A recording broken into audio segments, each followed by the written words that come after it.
Muafaka, tunahitaji mazungumzo na maridhiano kutibu nchi. Kutibu nchi ni pamoja na matatizo hayo yote, yakiwemo hayo ya Lissu, yakiwemo na mengine yote. Tukisha zungumza, tukakaa meza moja, tukazungumza, tukafanya maridhiano, tutaponya nchi. Alafu tutakwenda kwenye ajenda ya katiba mpya, kama ambavyo tume ya Jaji Chande imependekeza kwamba tufanye maridhiano na tupate mwafaka wa kitaifa, tuende kwenye ajenda ya katiba mpya, ili chaguzi zijazo tufanye tukiwa chini ya katiba mpya ambayo walau itapunguza matatizo mengi. Kwa hiyo hapa tunahitaji tuende hatua ya kwanza kupata mwafaka wa kitaifa, alafu tuende kwenye hatua ya katiba. Kwa hiyo haya mengine yote yanazungumzika. Matatizo yetu ya kisiasa yaliyopo, yakiwemo swala la Tundu Lissu, haya ni matatizo ambayo tukikaa mezani yanatatulika. Na leo wito wangu mkubwa sana ni kwa Bwana John Wegesa Heche,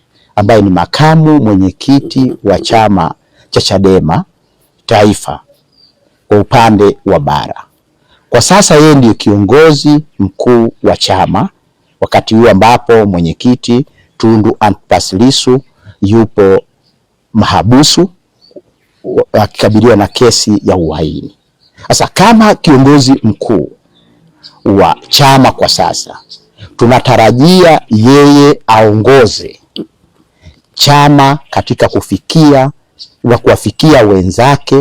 wenzake kwa maana ya serikali, vyama vingine, kuongoza, kwa kifupi kuongoza chama katika kuelekea muafaka na maridhiano ya kitaifa, ambao hawana ajenda, hawataki hii ajenda, hawana maslahi na chama cha Chadema na hawana maslahi na taifa, kwa kuwa ajenda ya maridhiano ni ajenda ambayo inaleta taifa pamoja, inaponya taifa.